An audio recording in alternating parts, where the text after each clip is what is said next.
Hello, artful kids. Today I'm going to show you how to make a little person with pipe cleaners. All right, so I'm going to start with 2 pipe cleaners, and I have the same color here, but we're going to connect them at the top. So just kind of make a little X at the very top there, twist it around so you have a nice long piece, just like that. All right, so now I'm going to take that middle bit and I'm going to make a head. So I'm just going to make a round circle for the head. If you have a little piece on top, you can just tuck that under. Then we're just twisting 3 or 4 times to make sure it's nice and secure.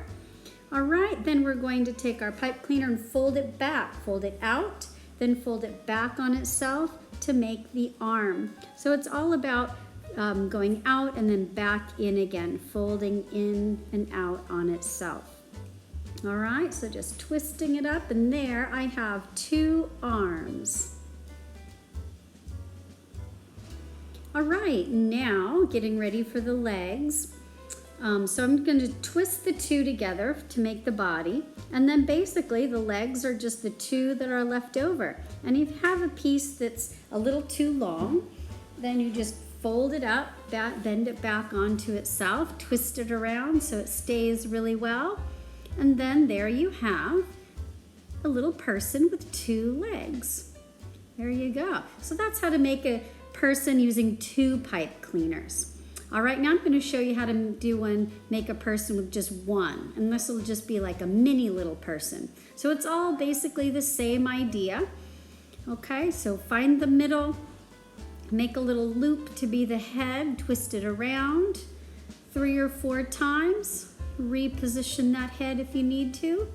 All right, and then the arm, we're just going to take one side, go out one side, and then bring it back again. And then, so one side has two layers, sort of, and then the other one just has 1.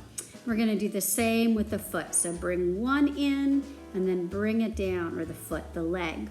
So up and then bring it back down. All right, and then there you have a little person with 2 legs and 2 arms. There we go. And then from there you can dress it up or add things to it, or lots of other things that we're doing in class with these today. All right, have fun. Okay, and here are a few other fun creations that some of my year 2s and 3s have been working on this week.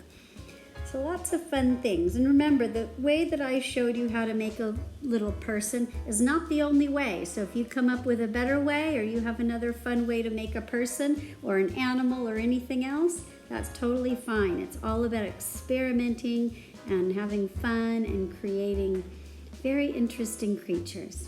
All right, have fun.